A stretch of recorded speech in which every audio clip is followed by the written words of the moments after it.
So when we're looking at one like this, we have to make sure we're finding the longest chain. You can think of this chain as being a little bit like a charm bracelet. And if you just drop it on the table, it's not going to necessarily fall in a straight line. But if you were to pick up each end and pull it tight, you could see the longest part of it, even though it may have all these things dangling on it.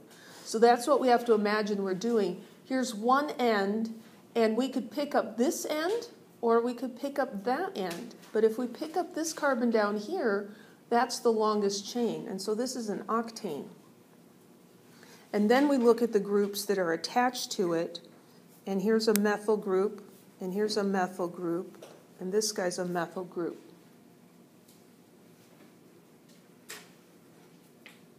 So we're going to have trimethyl octane.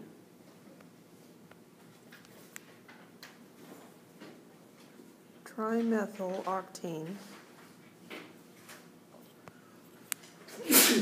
Bless you.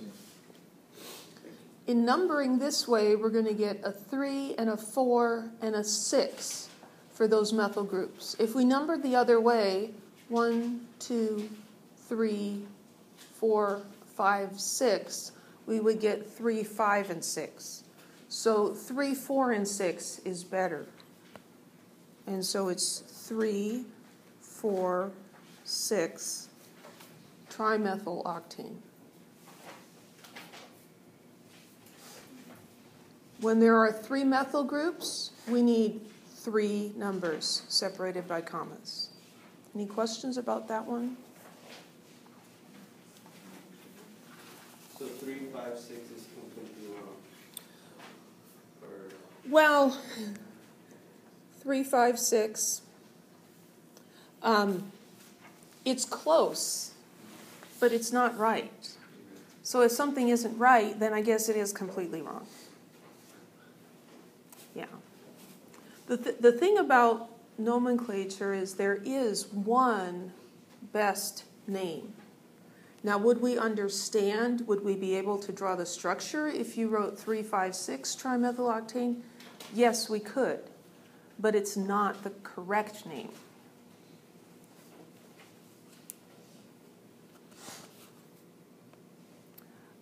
Let's see.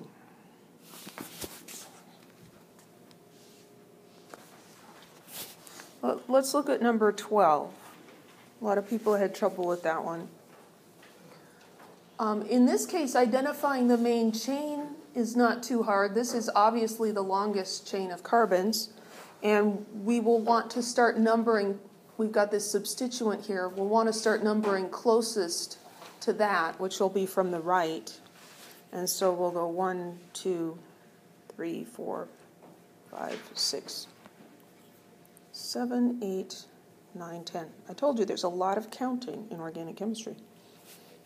So 10 carbons is decane. So that's the base name of this compound, decane. And then we have a substituent on the 4th carbon. And that guy messed a lot of people up. So CH and then CH3 in parentheses with a 2 on the outside. So there's 2 CH3 groups and a hydrogen attached to that same carbon. So here's this carbon, and it's got a hydrogen, and it's got 2 CH3 groups. So a group that has 3 carbons is propyl, right?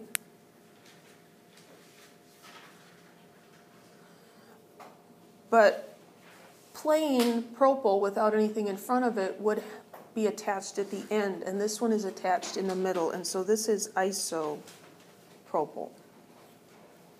And it's on the 4th carbon, so this is 4 isopropyl decane.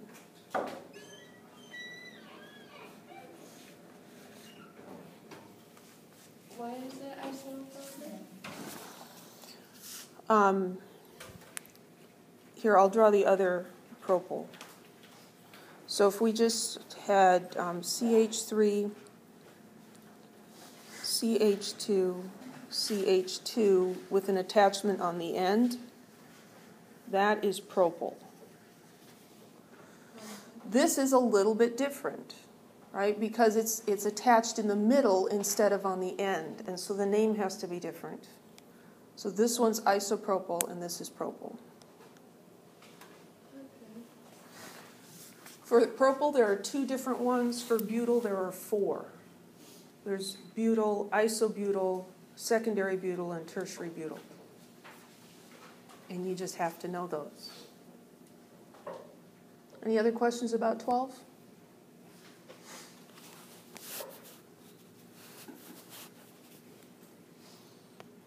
So 13 is kind of a modified line angle. We really don't need all these CH3s on the end. It's really kind of silly. In fact, since I can, I'm going to make them go away. Because that is not normal to have those guys out there.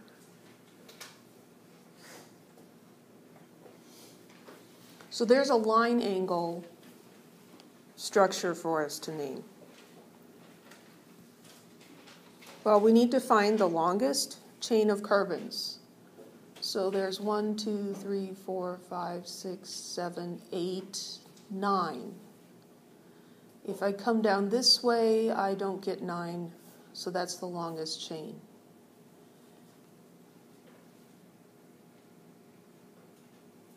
So this is our chain. And then we have substituents on the chain. So we've got this, and this guy, and this guy. Remember, at the end of each line is a carbon atom. So we've got 2 methyl groups. We've got dimethyl. And then we've got this guy. He looks kind of weird, doesn't he? Well, how many carbons is it? 4 carbons. 4 carbons is butyl, some kind of butyl. It's in the middle, so it's iso. Not quite. Isobutyl is the odd one. This one is secondary butyl because the attachment is on a secondary carbon. Regular butyl would be attached at the end. This is secondary butyl, so sec-butyl. Now, the sec does not get included in the alphabetizing, and so butyl's going to come first, and then methyl is going to come next. Then to number it, it's probably going to work out best if we start at this end. So we're going to number from the right: 1, 2, 3, 4, 5, 6, 7, 8, 9. So it's a nonane because it has 9 carbons. The groups are methyl and sec-butyl. Sec-butyl comes first. Alphabet, B before M. So we have 5 sec-butyl. And then what carbon are the methyl groups on? The second carbon. So we need a number for each of them, even though it's the same number, 2, 2, dimethyl, and then the name of the longest chain, nonane. Any questions?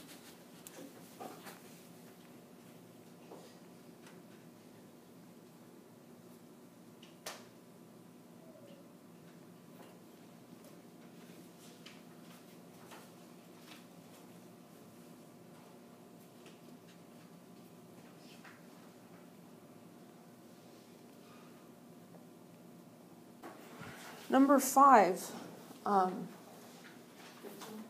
sorry, 15, yeah, thanks. Number 15. It's asking for the IUPAC name.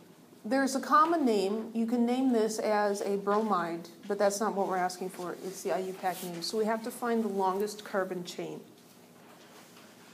And the mistake some people made was they didn't have the longest chain. They had 2 carbons and named these methyl groups as substituents or one carbon with 3 substituents, and we just can't do that. We need the longest chain. So there's one, wrong implement here. 1, 2, 3 is the longest chain. So this is propane. And it's got a bromo group on the second carbon, and it's got a methyl group. So here's one substituent, and here's another. And we're going to list them in alphabetical order. So 2-bromo, 2, forgot the dash, methyl, propane.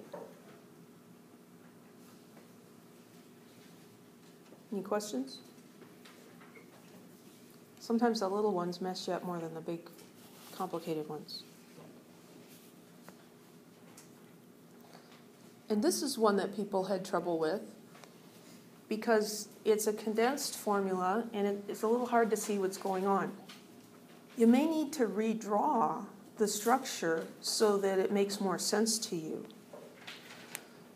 So we've got CH3, and here's a carbon without any hydrogens. There are 3 CH3 groups on that carbon.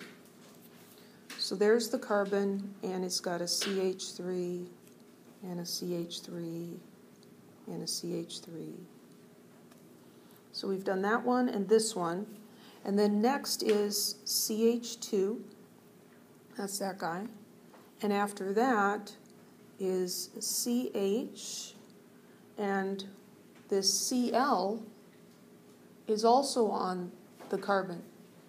The way these usually work is there's a carbon, and then the things after it are what's attached to that carbon until you get to the next carbon. And so H and Cl are both on this carbon. And so we took care of that one. And then at the end we have CH3. When we draw it out that way, it's easier to see what's going on. Our longest chain is 1, 2, 3, 4, 5 carbons.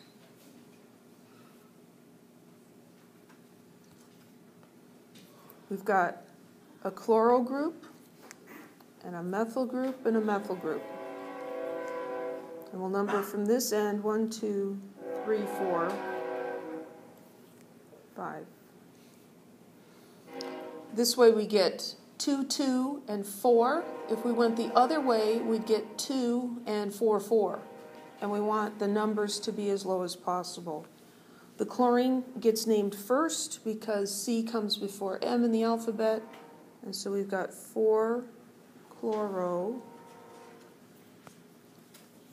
2,2-dimethyl propane. I'm sorry, pentane. It's one of those P ones.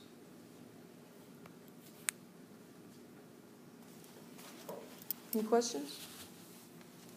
Yes, it's the subscript, the outside of the parentheses that confuses me. Yeah, the subscript on the outside of the parentheses can be confusing. Those 3 are grouped together. If we have CH2 in a situation like that, it's a little bit different. That means CH2, CH2, CH2 in a row. But CH3 cannot be in a row because each of them can only attach to one thing, because carbon can only have 4 bonds. And so that tells us that all 3 of those guys are attached to this carbon. And so when you're interpreting, especially those one-line condensed structural formulas, you really have to be careful and make sure that your carbons are having the correct number of bonds. Any other questions? Yes? So why would it be numbered that way and not the other way? Why is it numbered that way and not the other way? That's a good question. Let's number it the other way and see what happens. So if we number it this way, 1, 2, 3, 4, 5. Then we end up with 2-chloro, 4,4 dimethyl. So one way to think about this, it's not absolute, but it can help you decide in a situation like this. 2 plus 4 plus 4 is 10. And 4 plus 2 is 8. The blue numbering gives us lower numbers overall than the purple, and that's why we choose that direction. Yes? I thought we chose it because, like, the chlorine is like a halogen, and that comes like first or something, right? If you have a situation where, well, we can actually make that situation. Let's make that happen. I'll draw it down here. If we had a slightly different molecule, we can have the situation that I think you're referring to.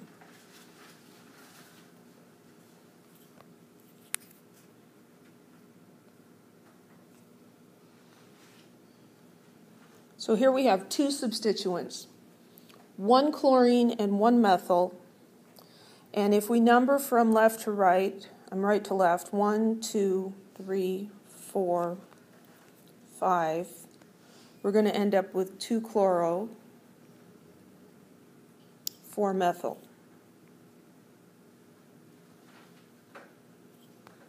Pentane.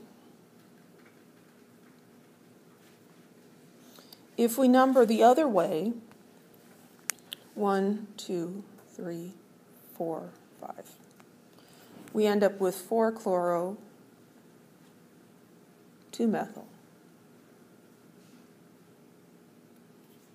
The numbers are the same, it's just that they're different for the substituents.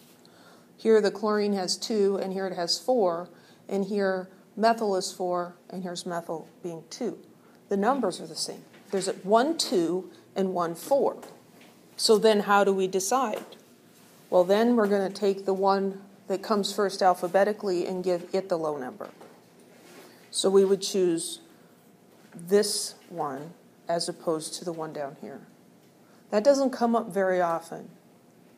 But here we ended up with 1 4 and 2 2s, or 1 2 and 2 4s. These are higher numbers, right? And so we're going to choose the lower numbers. Getting lower numbers is more important. When you have a tie with lower numbers, then you break it using the alphabet. Any other questions? Yes? Could you do number 19 from worksheet 3? The short answers. Yeah. So this is from worksheet 3, which is, chapter 3 is about alkenes and alkynes. And so here we have an alkene. We have a double bond here. And we need to find the longest chain, and the chain has to include the double bond. So there's really only one chain available here, and that's going to be the correct chain. So we've got 1, 2, 3, 4, 5 carbons, and we have to decide which direction to number. And so we're going to number starting at the end that's closest to the double bond, which would be this end. So this will be 1 and 2, 3, 4, and 5. So 5 carbons is pentane, and this is an alkene, so it's pentene. Not to be confused with Pantene, which is a shampoo, right? And the double bond starts on the second carbon. So 2 pentene. But we have to look out for cis and trans isomers when we have alkenes. And to have a cis-trans isomerism, you have to look at the substituents on each carbon in the double bond. So this carbon, carbon number 2, has 2 different things attached to it, and carbon number 3 also has 2 different groups attached to it. That means we have cis-trans isomers. And so we're going to look at which ones are the same. Well, the hydrogens are the same. Are they on the same side or opposite sides? They're on opposite sides. So the prefix for opposite is trans. And so we throw that in front of the name. Trans 2-pentene. this could also be drawn like this. And then there's a cis version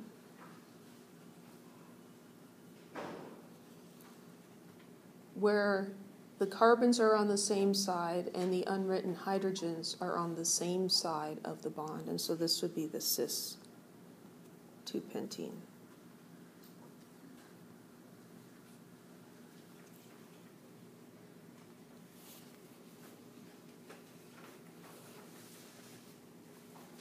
You can't have cis-trans isomers on alkanes because they have rotation around the single bonds. You can have it in cycloalkanes, but in just regular non-cyclic, acyclic alkanes, it's falling apart. There's rotation around that single bond, and so you get different conformers, but they're not actually different isomers. Yes? How would you know by looking at that structure that that's a cis? Like, all I see is, 2-pentene. How do you know when it's a cis? Well, it's harder to see on the line angle. On this one, and I think that's why it was given to you this way, you see that there's a hydrogen here and a methyl group here. And there's a hydrogen and an ethyl. And those are not the same. So, I guess do it this way, H3.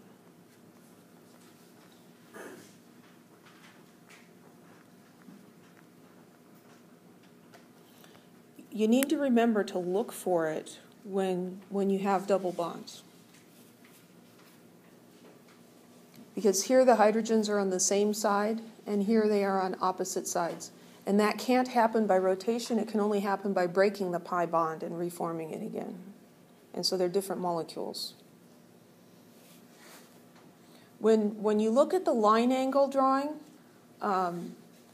it can be a little deceiving. But look to see if it's zigzag like this or if it's hunched over. Usually if it's hunched over, that's done intentionally to show that it's cis. But you can have ones like this where you don't actually have any cis-trans isomers because both of the substituents are the same. So you do need to be a little careful looking at those. Any other questions? So like in front of 21, would that be a trans? Let's look. So let's look at 21. If we look, here's the double bond, and we need to look at what things are attached to this carbon. Are they the same? No, they're different. And look at this carbon. There's two things attached to it. Are they the same? They're different. So both carbons have two different groups. We have cis-trans isomers.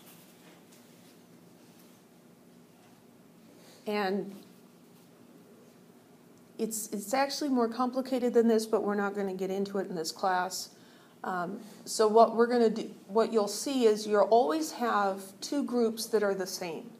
So here the chlorines are the same, and then you've got these two alkyl groups that are different. So you look at the ones that are the same, and if they're opposite, it's trans. If they're on the same side, it's cis. So is this one cis or trans? This one's trans. And what's the longest carbon chain? 6 carbons. We would start numbering at the end closest to the double bond. 1, 2, 3, 4, 5, 6.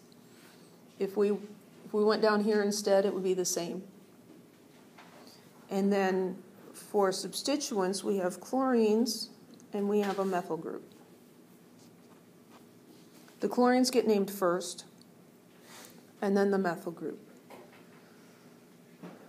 And we decided it's trans, so the name starts with that. Trans, and then the chlorines are on carbons 2 and 3. 2, 3. There's 2 of them, so we have to use the prefix di, dichloro. The methyl group is on carbon 5. 5 methyl, and we ran out of room. And what's the name of the main chain? Hexene? Hexene, but we need a number to tell us where the bond is. Double bond. 2-hexene.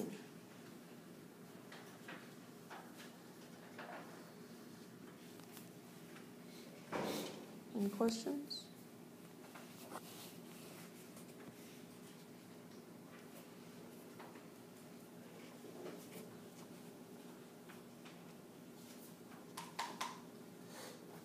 Draw curved arrows to show how that molecule reacts with HBr to form a carbocation.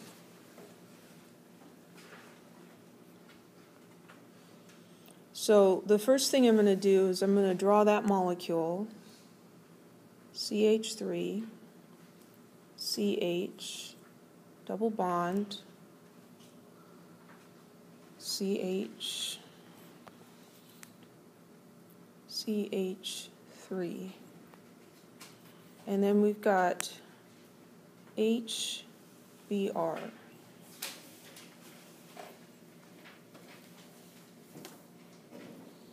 So what happens here is,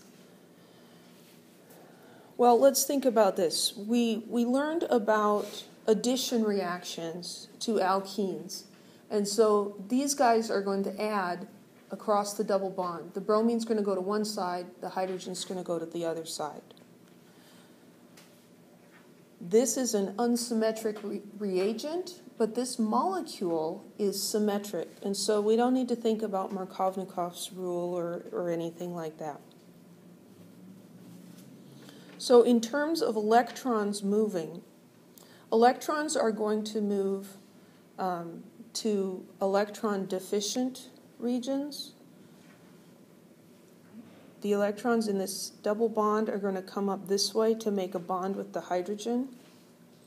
And then the electrons from HBr are going to go to the bromine and make a bromide ion.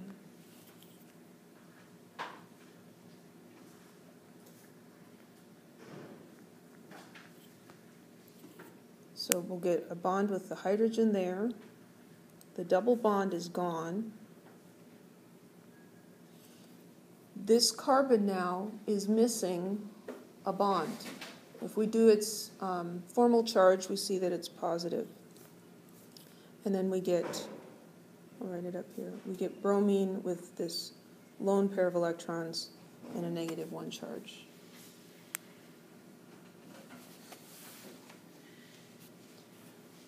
That's kind of a tricky question. I wouldn't give you that question on an exam.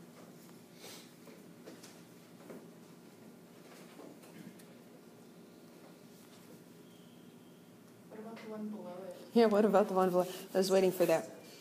Okay, so detailed step-by-step mechanism for the following process.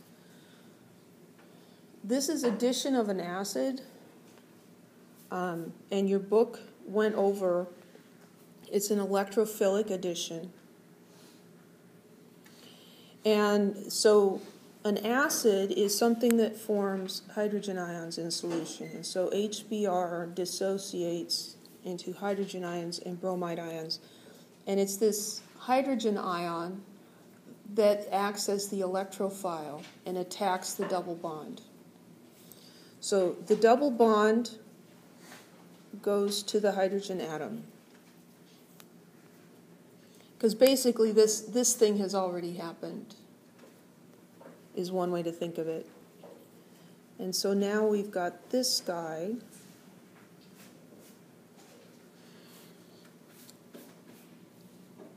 One of these carbons is going to be a carbocation. The one that is more stable is where we want to put the positive charge. Remember that carbon does not like having a positive charge on it. That's a burden for it. It's a problem. And the carbocation will be more stable if the carbon with that positive charge has more friends nearby. So here's 1, 2, 3 friends. This is a tertiary carbon. If we put the positive charge here, he's got 3 friends. The sigma bonds between his friends and the hydrogens can help spread out and delocalize that charge and make things more stable.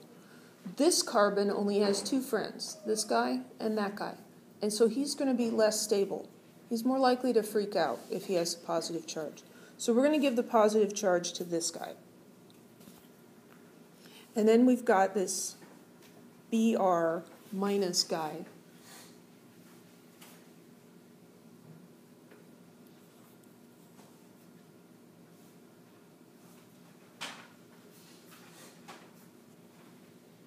So that's one step. And then the bromide ion is a nucleophile. It has an abundance of electrons. It even has a negative charge. So it is going to be attracted to that positive cation, and it's going to bring its extra electrons in there and make a bond with it. And we're going to end up with a Br right there.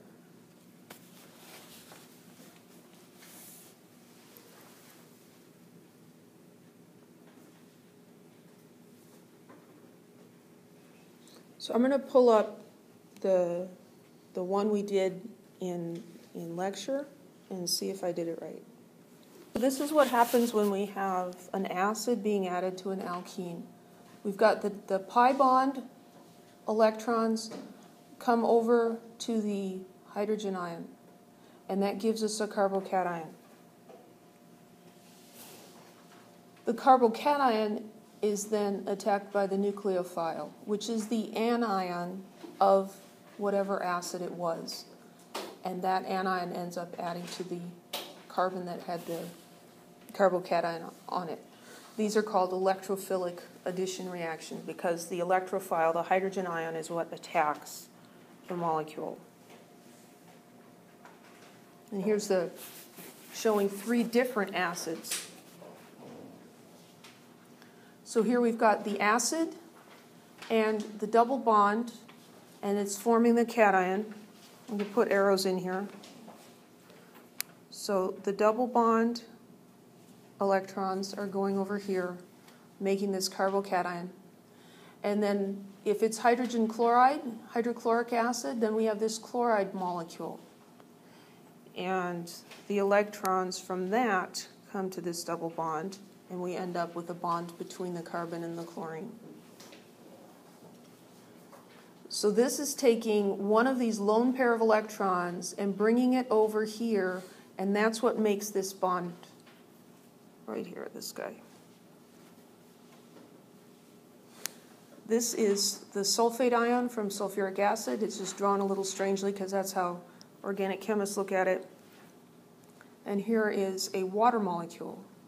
One of these lone pairs attacks that.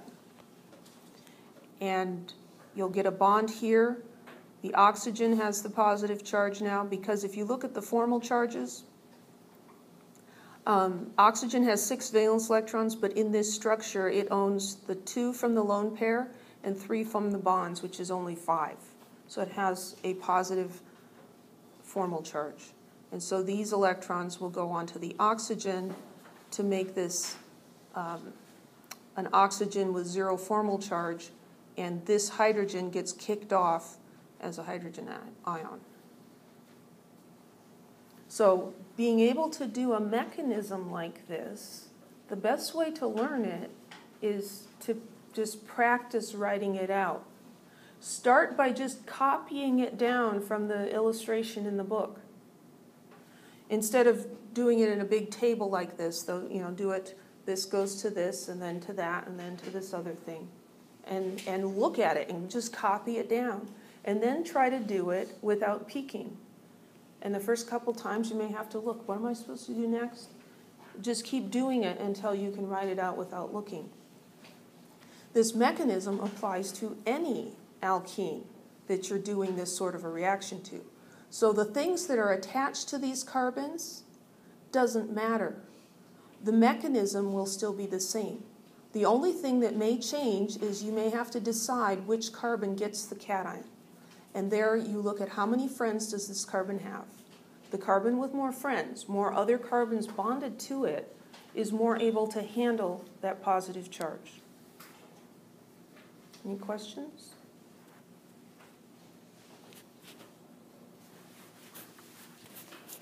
Any other things from the worksheets that you'd like me to clarify? Yes.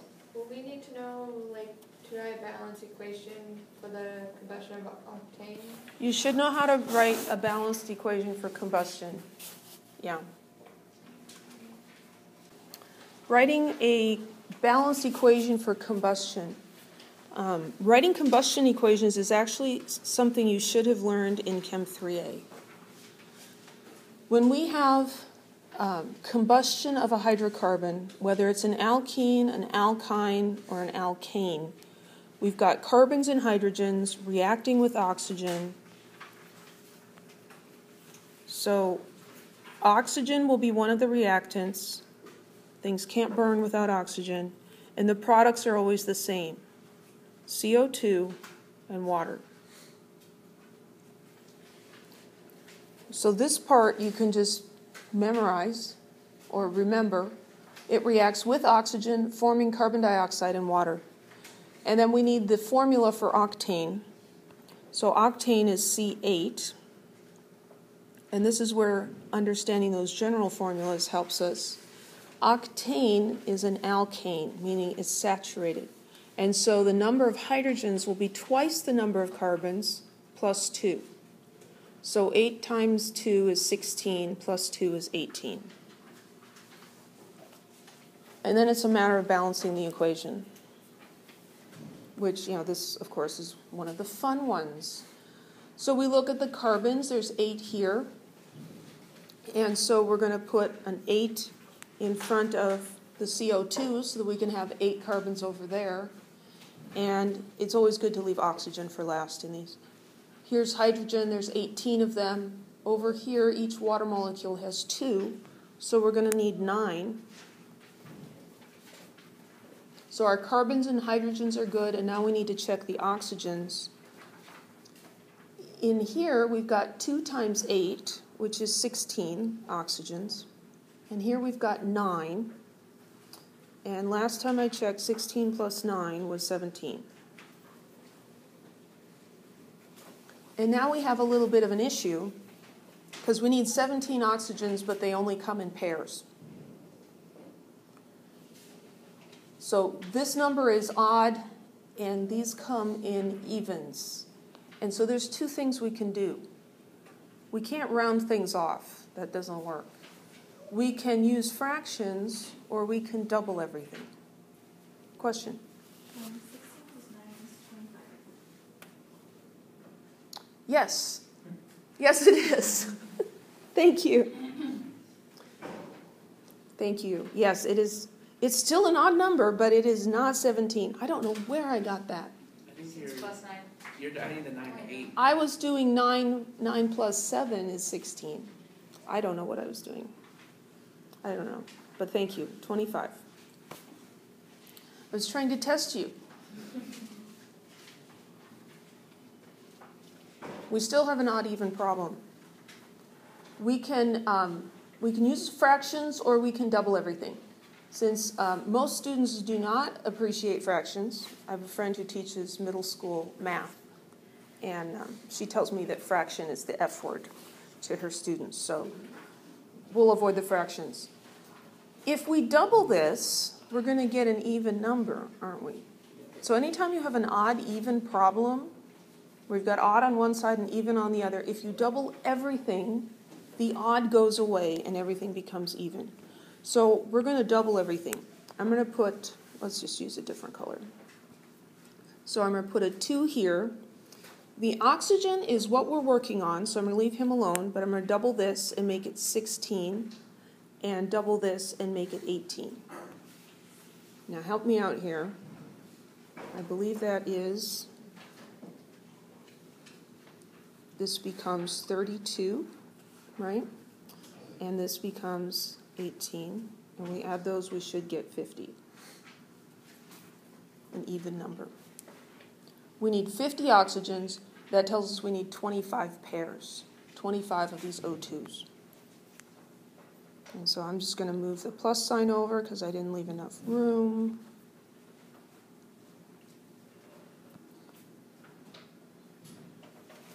So 2 octanes plus 25 oxygens gives 16 CO2s and 18 H2Os.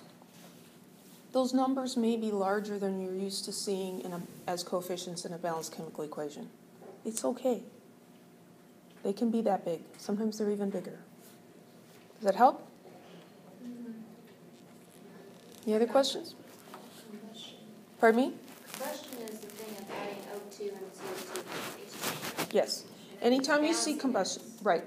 Anytime you see combustion, you're reacting with oxygen, whatever they're telling you about, plus oxygen, and the products are always the same, CO2 and H2O. Wait, what did you get to 32?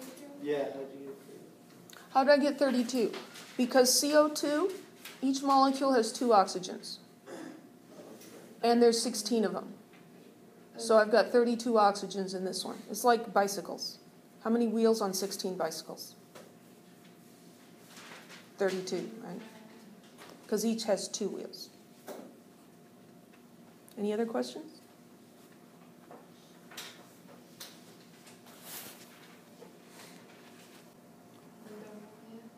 This number here is referring to the oxygens. There's 18 oxygens. There would be 36 hydrogens. Okay. There's 36 hydrogens, but over here there's 2 times 18, which is 36 hydrogens. Okay. When we doubled everything, we didn't mess up the carbon and hydrogen balancing.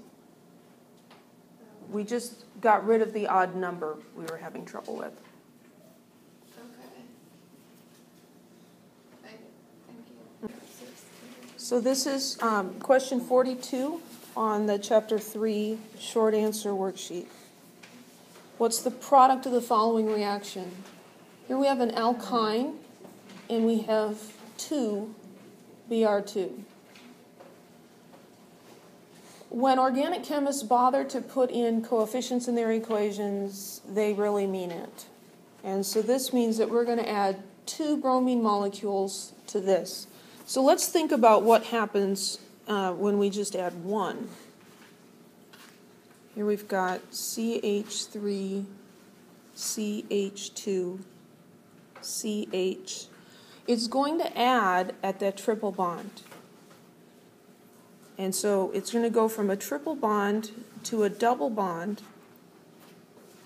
And the bromine's going to add on here. On the third carbon, there's no hydrogen. Would you add that? Oh, I'm sorry.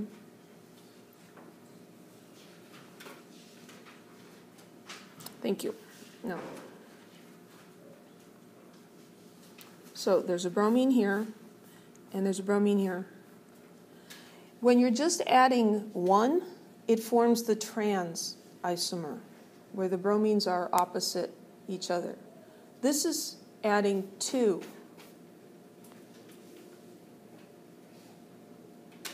You see the screen shaking? It's the train. It's not an earthquake, but still, it's just weird. And so adding the second one then gets rid of the double bond.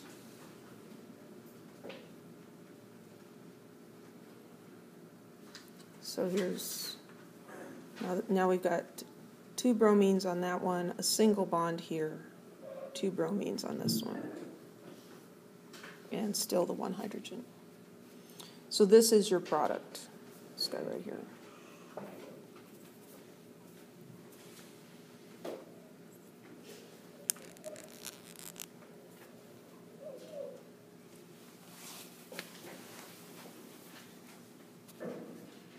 Does that help?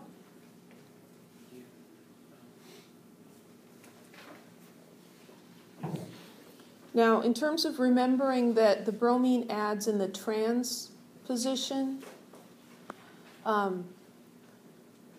bromine's a relatively large atom, and it wants its space. My kids were arguing the other day because I had my husband's Honda Fit, and 3 of them had to sit in the back seat. We're gonna be squished. I'm like, you guys are little. You're sitting back there, and you're not even actually touching each other. But they still want their space, right? And they're like, why don't you have the van today? Good grief. Inventing things to complain about. But the bromines are like those children in the car, and they want to get away from each other. And so when they add, they know they're going to be stuck They're not going to be able to move around. This is just to help you remember. And so they're going to add on opposite sides because they can. And then when the next one comes in, now they have no choice. It's like, well, I'm sorry, you can't have one in the front seat and one in the back seat because there's 4 of you in here now and there's going to be 3 people in the back seat. It's just how it is. So here the bromines, it's like, well, we're all in close proximity and we have no choice. But they will first add in the transposition. Now, hydrogen adding to a double or triple bond is going to be different. Because hydrogen, here this is Lindlar's catalyst, and what you need to remember about Lindlar's catalyst is it allows you to add 1 mole of H2. The other catalysts will just keep adding hydrogen till all the double and triple bonds are gone. Lindlar's catalyst allows you to add hydrogen to a triple bond and get a double bond. But when that occurs on the catalyst, here's the surface of the catalyst, the hydrogen is stuck to the catalyst. And so I should have drawn this, I should move this over and then it would work out better. So here's the catalyst and here's the hydrogens and they're stuck on the catalysts. They can't add to opposite sides because they're both coming from this side of the bond. And so they both add on that side. Yes? Whenever you see Lindlar, doesn't it also mean that it's also going to always be in cis? Well, hydrogen always adds cis. But I mean, isn't Lindlar as a catalyst always in cis anyway? Yeah, you'll only see it for hydrogen, but it will always be cis. Okay. It's a palladium catalyst. The other catalysts for hydrogenation are platinum and nickel, I believe. And so they have the same thing going on where the hydrogens are attached to the metal, and so they have to add in the cis. Yeah, because they absorb, and the reason they act as a catalyst is the hydrogens get stuck on the metal, and then the bond between them is weakened, which allows them to attack the double or triple bond. So hydrogens will always add to these bonds from the cis side. But bromine won't, because he's not stuck on a catalyst like that, and so he can do the other, and that he wants more space, so that's what he's going to do. So the hydrogens will give it a triple bond or that? Or? Well, yeah, we're going to, let's see if I make that disappear. We're going to get rid of the triple bond when we add those. Now, on this molecule, what else is attached to this carbon? Another hydrogen, right? It's just not shown. Oh, don't write with the eraser. So do we have to specify cis or trans at this double bond? No, because on this carbon, both of the groups on it, both of the atoms on it are the same. And so there is no cis or trans isomer. So on writing the product for this reaction, there's only the one possibility. But sometimes it does matter. Does that long line mean there's being a catalyst being used or something? Because it's confusing me because it's so long, but you're showing the hydrogen towards at the end of the double bond. This arrow, reaction arrow, is so long because these 2 words are long. And then on the structure. Oh, this line? Mm-hmm. That's because there's a carbon atom in here. How come it's not bent? How come it's not bent? That's a good question. Because a triple bond has sp hybridization and is linear. And so you won't always see that. Sometimes they do. Let's find some space here. Sometimes you'll see a triple bond like this. That's not technically correct, though. It's easier to look at because the bend here tells us, oh, that's an atom. But it would be more correct. What did I do? It would be more correct to have it be like that. Because this is a triple bond, and this is a single bond, and that's a single bond. There's got to be an atom in there. So there's 1 carbon, 2 carbons, 3 carbons, 4, 5, 6, 7. it's a little hard to look at. But that's why this is so long, because there's a double bond and a single bond.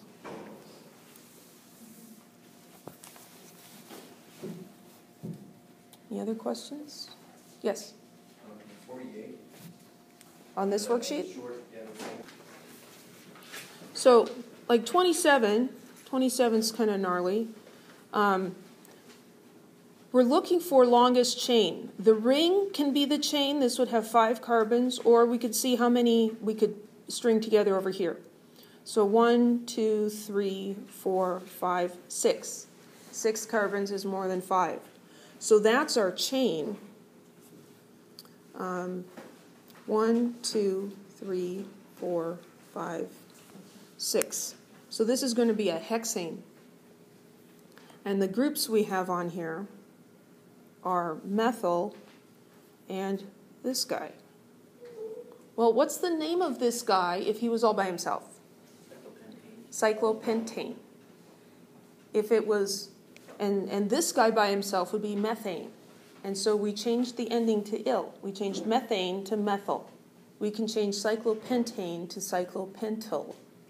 And so we name it as cyclopentyl. So this would be 2-cyclopentyl. And so if you got that one wrong, I did not mark you down. So that would be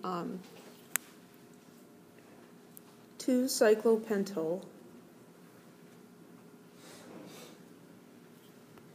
4-methyl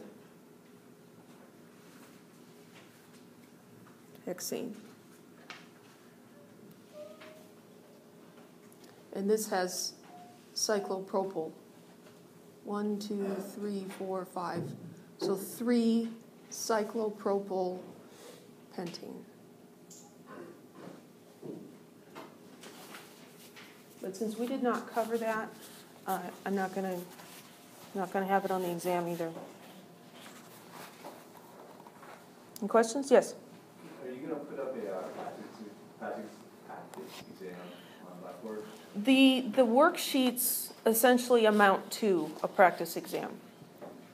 The sorts of questions on the worksheets, you know, aside from the few I missed that I shouldn't have put on there at all, if you can do these worksheet questions and understand what you're doing, you should be fine on the exam.